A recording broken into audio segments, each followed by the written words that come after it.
Hello! So I haven't done a video like this for a while, and with a new pet coming soon, I thought I should do it before then. In the past, I've had ranking the pet videos, and I still feel like, it's like when the new pet comes, I won't really know right off the bat quite where it ranks. It's better to have some time with it, so I figured doing one right now when we have like probably the best time to do it is probably right now. So we're gonna do that now. So the best pet in the game, the best two pets really. It's like there's a case for Axel and Chorus. These are the best two pets though. Axel's probably the best overall just because he's really useful in guild raids. Like for most players, this is probably the go-to pet against the 160 boss. It's also pretty solid for in PvP settings. And also his patronage ability. His defensive blob also prevents one shots on your casters. Very versatile. Like I said, Bubbles Justice pretty good. Pretty solid. It's the only real ability that helps mitigate magic damage. This one also boosts healing. This one's okay. They're all pretty solid. Like none of them are like absolutely game breaking. Maybe Bubbles Justice is pretty meta defining, but not like he used to be. I mean, when Baxel's first released, he was like meta defining. But there's a lot of other choices for pets, like, so we definitely see a much more pet diverse metagame than we used to. But this is a good ability.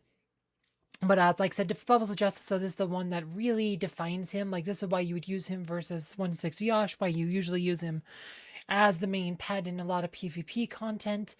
Not that great in, like, other PvE content, though. You might not use him too much in adventures or whatever, but or the campaign, but he's pretty good versus in PvP. The second best pet though is definitely Chorus, and this is mostly because of this Indomitable. This ability, like I said, Chorus was like pretty much MVP during the Cosmics battle where we had Sebastian Ben. Like, he is, like I said, this ability to block status effects is just really amazing. Chorus is probably the best option if you want to fight Leanne teams. Just like I said, I use him a lot in PvP. Just really, really good. Maybe not quite as that useful in like scenes like the guild raids and stuff though, right? If he was better in like guild raids, I'd probably put him number one, but this is one of the most powerful like pet abilities. It's just a passive, works right, like, the beginning of combat, it's not like a tiny ability. This one also does some damage to like the status effect heroes, like heroes like Isaac and Leanne could take extra damage because he does extra damage to Silence and Charmers. So, this ends up being really powerful versus those specific heroes like Isaac and Leanne. So it's just really good. And then this one, the Resilience Sword, this is another mage buff. It helps give your magic damage dealers shield, like whoever you put this on gets a shield up to 100k protection based on their damage, and their allies will have 50k protection. So this can help mitigate a lot of damage on your intelligence heroes, like your mage type heroes. Like say if you're running Trinity Twins, you could put Chorus on Celeste, and Celeste will get that 100k bonus, but Krista and Lars will both have a 50k bonus, right? Something like that. Like ends up being really, really good here. So this is a very solid pet. I rank him number 2. And now it gets pretty tricky, like who's the third best pet? And I'm probably going to go with Kayn just because Dark Patron is such a busted ability. This right here is what has made Aurora like a force, one of the most powerful heroes of the game. Makes heroes like Dante really good. Just because this allows you to gain full energy after just 3 dodges. And the fact that his patronage also boosts dodge, just makes him more likely to dodge. There's not a lot of heroes who can use it. Like I said, for a long time, this was, quote, Aurora's pet. But, it's like they've since added, like, Yasmin. They've buffed up Dante. They've buffed up Heidi since then. I mean, like I said, both Dante and Heidi, neither of them were very good heroes when this was first released. Yasmin didn't exist. So, like I said, this was pretty much just Aurora's pet. Like, but now it's like, now it's one of the, like I said, now it's more heroes you would use it on. But this is just really, really good pet. Just this ability right here is just busted. Ability Mastery is also pretty good. This is one of just 2 pet abilities that is active. Like I said, one of 2 pets. Like I said, most pets don't really do anything in combat until you get at least 15 seconds in when they get an ult. But this is a passive mitigation buff for your whole team that is active from the moment the battle starts. This makes Kayn very good versus a lot of physical attacking teams, like maybe against Dante as the main tank type teams. Because like a lot of times, like those kind of fights can go really fast, and a pet like Axel or Oliver does literally nothing in the first 15 seconds as the active pet, whereas Kayn is given a mitigation boost. As soon as the battle starts, it's actually really good. And then Night Shards, this is a physical attack. The more you dodge, the more of these kunais he gets. Like, you can have up to 20 of them. Could be really good versus certain heroes. Like, that, Kayn could be tech versus, like, Rufus teams. Like, if you're playing a mage team versus Rufus, you can play in manual and then use the kunais to try to, deal the killing blow, because Rufus has to be dealt physical damage. I've used Kayn that way many times. This makes him very versatile. Like, all of his abilities are pretty solid, and I'm going to put him in the 3rd spot. 4th spot has to be Mara. Again, her patronage ability, Deadly Weakness, is just really busted. It triples the duration of control effects. So if you put this on Arachne, her Arachne's ult as a 5-second stun, right? If she has Max Mara patron, it's now a 15-second stun. Same thing like Isaac has a 4-second silence. Max Mara, it's 12-second silence. Like in this scene, you can literally lock teams out of the game with control heroes if they don't have like Ode to Serenity or a chorus protecting them. So this is just a really busted ability. Mind Control, like as an active pet, like Mind Control is pretty mad just because Ode to Serenity is a theme. You really have to be able to strip Ode to Serenity or use this against teams that don't have Sebastian, take advantage of this. And Dark Guard, if this status effects, this does triple damage. This isn't too bad, but it's also like not like game changing. There's usually better pets using combat. For Mara, it's almost purely for a patron skill, where patronage skill is one of the best in the game. This is why you would use Mara. The next best pet, the 5th one, we're going to put Albus. This is right in the middle, but all 3 of his abilities are pretty solid. None of them are like absolutely game breaking, but they are all pretty solid. Also should mention, she's also the only pet that buffs, no, maybe not. I said that's Merlin. Never mind. We'll get on that in a second. Okay, sorry, messed up. I was thinking it's Merlin for a second. No, but so. She's the only pet that buffs magic defense. That's what I was gonna say. She's the only pet that buffs magic defense. That's also a very relevant ability as a patron. Okay, so back to Albus. So Albus, his Breath of the Ancients. This does pure damage to the enemy with the highest health. 243k damage is pretty decent. And this always works against like Ashe the Keeper. You're not too bad, but then it's like his concentration.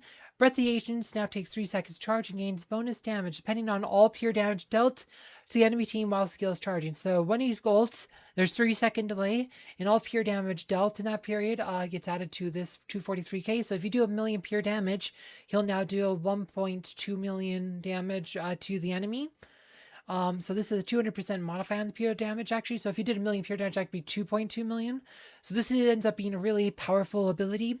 This is one of the main reasons you'll see use Albus as like a combat pet. This could also be really good versus Ashe the Keeper, especially against the lower level fights. 160 boss, most people use Axel because Axel gives you more survivability, but you can use Albus to try to boost some more damage. But you really have to have pretty much a maxed out Stone Cold team to really take advantage of Albus, or maybe maxed out except Martha. And then Pure Victory, this one's pretty good too. Increases pure damage dealt by the master. Adds 75%, just short of 75%.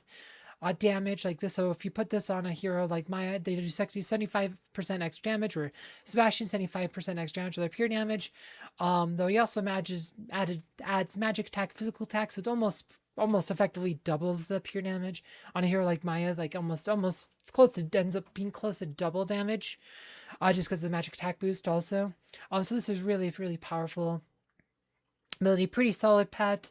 I feel like the patronage abilities of Mara and Kayn are a lot more broken. And just as a pure combat pet, though, Axel and Chorus generally are better. That's why we put him 5th. And now we get to the kind of like the lower tier pets. And next one's got to be Oliver. Eternal Bloom is pretty solid. This is essentially you'd put on like a tank hero, or like Isaac if against Ashe the Eternal Keeper. Oliver Patron is super important against the raid boss. If you want to do massive damage against the raid boss, you really do have to have a strong Oliver Patron. This is very important for Isaac. His combat abilities, they're okay versus like physical damage. Like this gives a protection against physical hits. It's an okay protection, not that great. It's like I said, Axel's generally considered to be a better at protecting your team than Oliver, because Axel can protect against magic damage as well. This one, it's a single target healing for like just 22k. It's not a big heal. It's a pretty small heal, so it's pretty meh. Um, and then you got like the Eternal Bloom. Like this really, Oliver's really is all about the patronage ability. His combat ability is pretty meh, but his patronage really solid. And then in seventh place we got Merlin. Merlin is the only pet that adds magic penetration, which is pretty relevant. There's times like where you might put this on like Celeste just to give her a magic penetration boost, or some other hero. There's quite a few, like Aurora even. Like you could put Aurora here if you need to, if you want to boost your magic penetration against like Orion or something to like maximize your Rainbow Halo damage. Um, then it's like combat pet. This is actually not too bad because it is a field effect, right? Because this creates a magical distortion zone for 5 seconds. So this is not a debuff because this cannot be blocked by Serenity. This will cause enemies in distortion zone take double damage, magic damage, extra damage in distortion zone 100%, right? So this will double the damage enemies take if they're in that zone. It is a field effect, so this is actually not too bad in certain teams. Like you can use this one. A lot of times though, there's generally better effects, but there are certain teams where Merlin can be really effective. And this one is a debuff. This can be blocked by Serenity, so not that important, but it is a magic defense debuff. Takes off about 10k magic defense, which is not too bad, but it's also like not like game changing. The main reason you'd use them, although, is for the patronage ability. Like I said, only pet that adds magic penetration,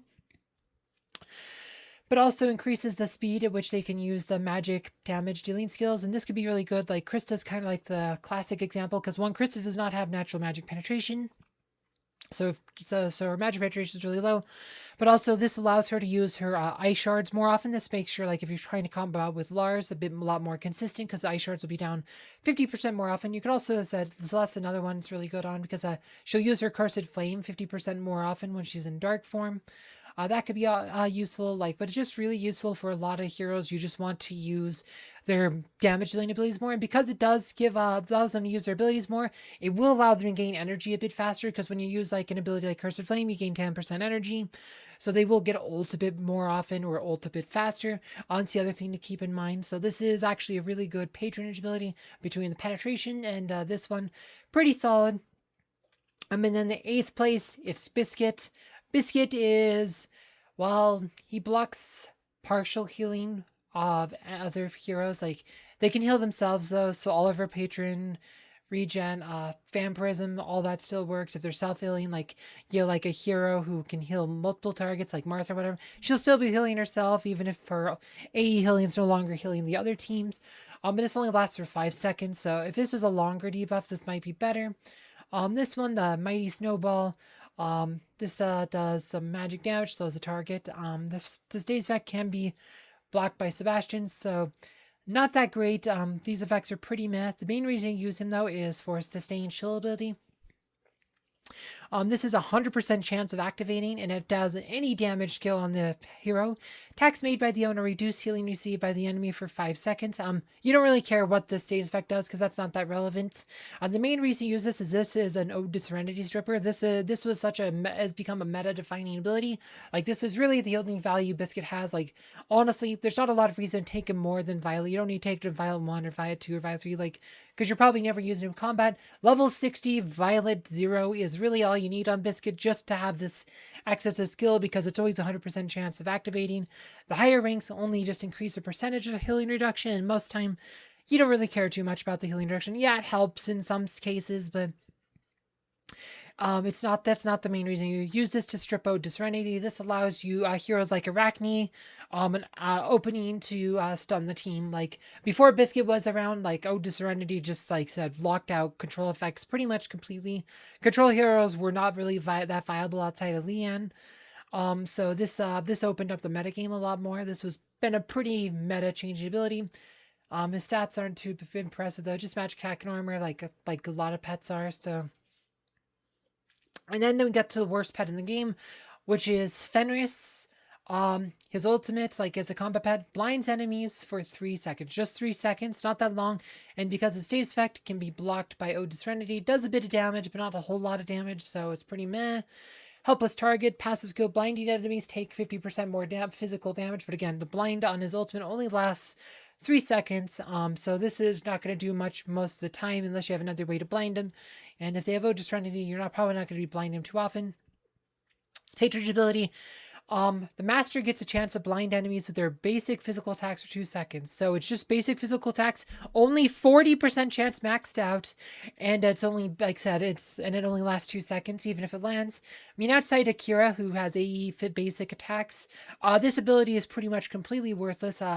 Core, like I said, Biscuit's ability to stay in chill is better than every way. Like, if this was 100% chance when he was maxed out, this would be way better. If it was like all damage, not just basic attacks, this would be way better. He'd be an option for stripping out his Serenity. But because it's not, this ends up being really bad. Like, and just Fenris, just pretty bad all around. Like, all of his abilities are pretty subpar, mediocre. There's better abilities on pretty much every way. The really only one reason to even consider him, and that is this ability here. He is the only pet that adds armor penetration. This right here is the only reason to take him. It could be really useful on like Ishmael, or Jew. And then there's a bunch of other heroes, like maybe Kira, like, but a lot of these other heroes have better patron options, so you wouldn't really use it on most of these heroes too much, because again, there's better patrons. There's a few heroes where, like, this is, like, the only option as a pet. I think, like, Ginger, I think this might be her only option. So there are a few pets who don't have many options, but for the most part, you can skip this pet completely on most accounts, unless you need that armor penetration for a Ishmael or something. There's not a lot of reason to waste resource on this. There's much better pets. Easily the worst pet in the game with Fenris. But yeah, like that's it. That's all the 9 pets. That's how I rank them. Yeah, if you want us to know how I ranked the pets in the last video, you can find that video below. Thanks for watching.